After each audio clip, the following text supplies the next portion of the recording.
Hey viewers, welcome back to your own channel Target Bullseye।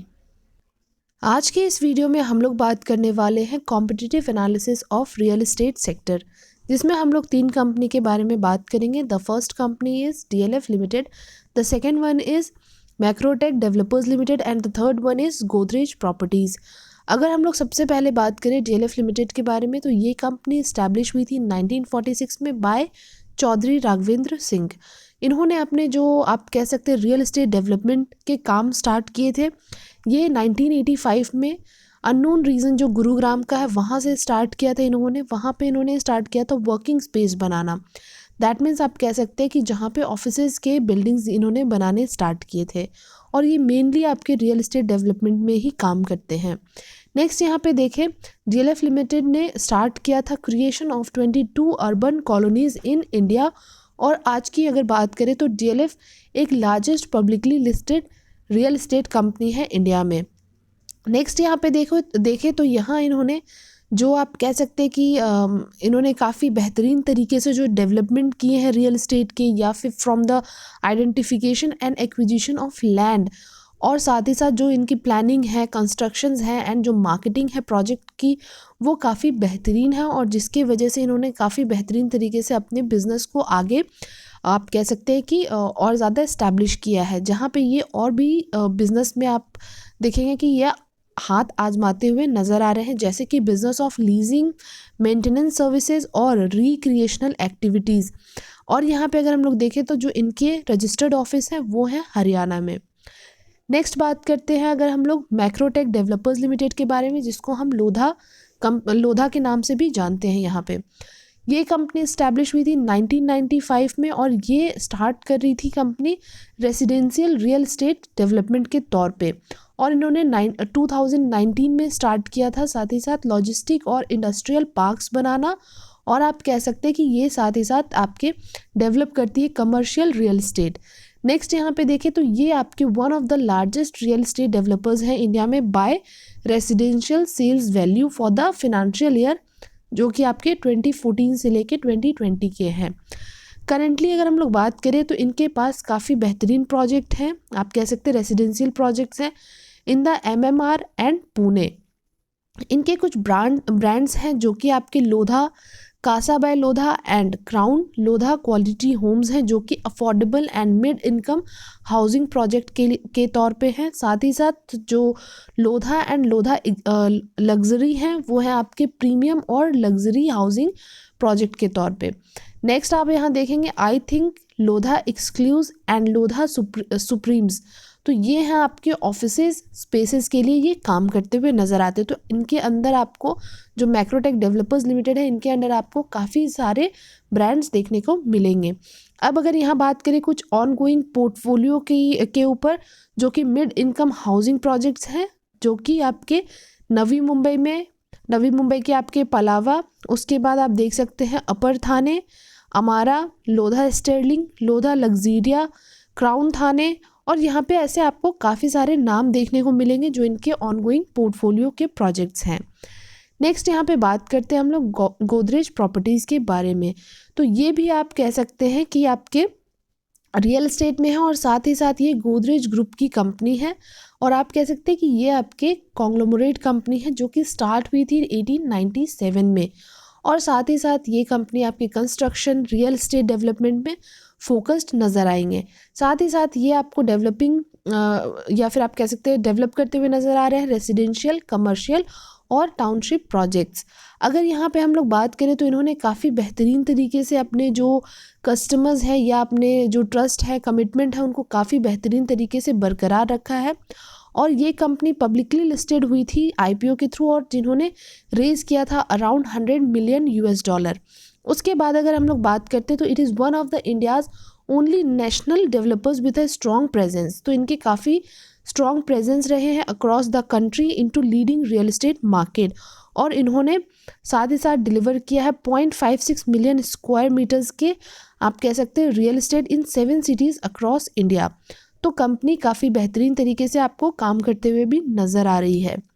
उसके बाद यहाँ पे बात कर ले अगर कंपनी के वैल्यूएशन के ऊपर, तो सबसे पहले आप देख सकते हैं यहाँ पे मार्केट कैपिटलाइजेशन जो हमने कंपनीज आपके सामने रखे हैं ये तीनों मार्केट कैपिटलाइजेशन के तौर पे हैं और उन्हीं के बेसिस पे आपको नज़र आ रहे हैं।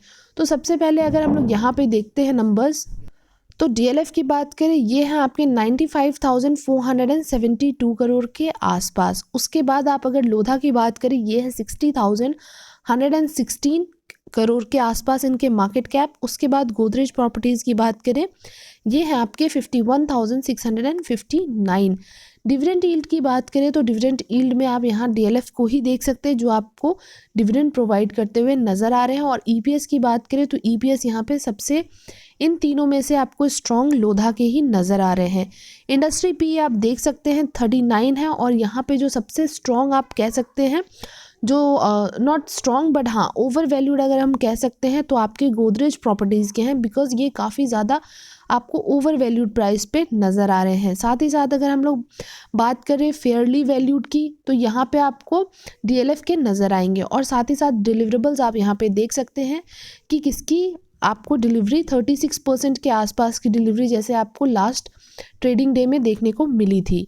उसके बाद बात करें अगर यहाँ पे रिटर्न्स, तो रिटर्न्स किस तरीके के रहे हैं अभी तक, यहाँ हम लोग बात करेंगे 1 मंथ से लेके 3 ईयर्स तक की। तो यहाँ आप देख सकते हैं जो लोधा के नंबर्स हैं वो आपको बहुत ज़्यादा इस 1 ईयर 2 ईयर एंड 3 ईयर्स में नज़र नहीं आ रहे हैं, बिकॉज लोधा के जो आईपीओ के थ्रू मार्केट में इसने डेब्यू किया था वो अभी बहुत ज़्यादा टाइम हुआ नहीं है।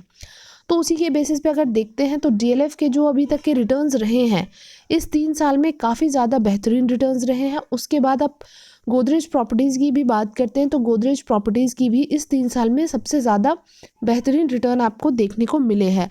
बट वहीं अगर मैक्रोटेक डेवलपर्स की बात करें जो कि लोधा की बात करें तो इनके जो रिटर्न्स रहे हैं आपके 6 मंथ में, तो 6 मंथ में आपको ऐसे रिटर्न्स किसी के भी देखने को नहीं मिले हैं। तो कंपनी ने इस 6 मंथ में ही आपको काफ़ी बेहतरीन रिटर्न दिया है इन बाकी कंपनीज़ के मुकाबले, जबकि बाकी कंपनीज़ को काफ़ी टाइम हो चुका है मार्केट में। और उसके बेसिस पे अगर आप देखते हैं 3 ईयर्स के तो आपको गोदरेज प्रॉपर्टीज़ के सबसे बेहतरीन रिटर्न्स नज़र आ रहे हैं। नेक्स्ट यहाँ पे बात कर ले अगर क्वार्टरली रिजल्ट्स के ऊपर कि किस तरीके के इनके रिजल्ट्स रहे हैं अभी तक के, तो आप देख सकते हैं जो सबसे पहले आप बात करते हैं हम लोग सेल्स पैरामीटर की। तो सेल्स के ऊपर जो नंबर्स आपको यहाँ पे नज़र आ रहे हैं फर्स्ट वन, तो आपके पिछले क्वार्टर के मुकाबले अगर देखते हैं तो यहाँ पे आपको बढ़ते हुए नंबर्स तो नज़र आ रहे हैं, बट वहीं अगर उसके पहले के आप क्वार्टर्स देखते हैं जैसे मार्च 21 के, वो नंबर्स आपको ज़्यादा बेहतरीन थे। बट फिर भी कहीं ना कहीं कंपनी ने अभी अपने जो सेल्स के नंबर्स हैं उसको मेंटेन किया हुआ है। नेक्स्ट यहाँ पे अगर बात करते हैं ऑपरेटिंग प्रॉफिट की, तो ऑपरेटिंग प्रॉफिट के भी नंबर्स में आपको पिछले क्वार्टर के मुकाबले बढ़ोतरी देखने को मिल रहे हैं एंड विथ जो आपके प्रॉफिट के नंबर्स हैं वो भी। वहीं लोधा की बात करें तो लोधा के भी आपको सेम सिनेरियो नज़र आएंगे। और साथ ही साथ गोदरेज प्रॉपर्टी की बात करें तो गोदरेज प्रॉपर्टी के आपके जो ऑपरेटिंग प्रॉफिट के नंबर हैं जो सेकेंड आपको नज़र आ रहे हैं यहाँ पे, उनमें अगर आप देखते हैं तो ये आपको नेगेटिव में इनके जो ऑपरेटिंग प्रॉफिट है वो अभी तक आपको देखने को मिले हैं। और साथ ही साथ अगर हम लोग प्रॉफिट की बात करें तो प्रॉफिट कहीं ना कहीं 36 करोड़ के आसपास रहा है इस क्वार्टर। नेक्स्ट बात कर लेते हैं ईयरली रिजल्ट्स के ऊपर। अब बात कर लेते हैं अगर ईयरली रिजल्ट्स के ऊपर, तो यहाँ आप देख सकते हैं जो डीएलएफ के नंबर्स रहे हैं सेल्स के, उसमें आपको यहाँ डिप ज़रूर देखने को मिल रहे हैं पिछले साल के मुकाबले। वहीं बात करते हैं अगर ऑपरेटिंग प्रॉफिट की, तो ऑपरेटिंग प्रॉफिट आपको फिर भी पिछले साल के मुकाबले थोड़े यहाँ बढ़ते हुए दिखे। और विथ नेट प्रॉफिट की बात करें तो नेट प्रॉफिट में भी आपको बढ़ोतरी देखने को मिले हैं। लोधा की बात करें तो यहाँ आपको काफ़ी ज़्यादा डिप देखने को मिला है इस साल। तो वैसा ही आप कह सकते हैं कि ये जो साल रहा है वो उतना बेहतरीन आपको जो नंबर्स देखने को जो अभी तक मिल रहे हैं वो आपको बहुत ज़्यादा बेहतरीन नज़र नहीं आए हैं। अभी भी आपको थोड़े से आप कह सकते हैं कि रियल एस्टेट में चीज़ें जो हैं जिस तरीके से काम बहुत ज़ोरों से चल रहे थे उस तरीके से अभी तक बाकी चीज़ें स्टार्ट नहीं हुई है। बट हाँ, समहाउ जो चीज़ें हैं वो थोड़ी सी पहले से बेहतर हुई है। जो लॉकडाउन के बाद से अगर हम लोग बात करें तो थोड़ी सी बेहतर तो हुई है। बट हाँ, प्री जो लॉकडाउन था या प्री कोविड का जो सिचुएशन हुआ करता था जब सिनेरियो था, तो काफ़ी ज़्यादा अच्छा परफॉर्म कर रही थी रियल एस्टेट। बट अभी यही रीज़न है कि आपको इस 2 साल से नंबर्स में थोड़े आपको वीकनेस देखने को ज़रूर मिल रहे हैं। तो उसी का रिजल्ट है यहाँ पे कि आपकी गोदरेज प्रॉपर्टीज़ में भी आप देखेंगे कि यहाँ पे जो सेल्स के नंबर्स हैं वो आपको दोनों में ही, तो दोनों क्या तीनों ही शेयर में आपको डिप नज़र आ रहे हैं। बट इन 2 शेयर की बात करें तो यहाँ आपको ज़्यादा इम्पैक्ट पड़ते हुए नज़र आए हैं। उसके बाद अगर गोदरेज की अगर हम लोग बात करते हैं यहाँ ऑपरेटिंग प्रॉफिट की, तो इन्होंने नेगेटिव में पोस्ट किया और साथ ही साथ कंपनी ने नेट प्रॉफिट में भी वैसा कुछ भी परफॉर्म नहीं किया है। यहाँ पे भी आपको नंबर्स जो हैं वो नेगेटिव में ही पोस्ट करते हुए नज़र आए हैं। अब बात कर लेते हैं इनके सेल्स ग्रोथ परसेंटेज के बारे में। तो सेल्स ग्रोथ परसेंटेज आपको डीएलएफ के ज़्यादा बेहतरीन नज़र आ रहे हैं, क्योंकि अभी भी ये आपको आप बाकी जैसे देख सकते हैं बाकी शेयर्स में आपको ये डिक्लाइन में नज़र आए हैं, वैसा आपको इसमें नज़र नहीं आ रहा है। तो कंपनी यहाँ पे फिर भी परफॉर्म करती हुई नज़र आई है, अच्छे तरीके से इनके सेल्स ग्रोथ भी आपको बढ़ते हुए दिखे हैं। वहीं बात करें अगर प्रॉफिट ग्रोथ परसेंटेज के, तो यहाँ पे भी आपको दो कंपनी के मुकाबले डीएलएफ के ही थोड़े बेहतरीन नज़र आ रहे हैं। बट हाँ, ऑब्वियस सी बात है कि यहाँ आपको सारे ही डिप में या आप कह सकते हैं कि डिक्लाइन में ज़रूर नज़र आए हैं, नेगेटिव में सारे ही नज़र आ रहे हैं इस एक साल में। बट फिर भी हाँ, दोनों कंपनीज़ के मुकाबले थोड़ा सा आपको डीएलएफ के नंबर्स ठीक है।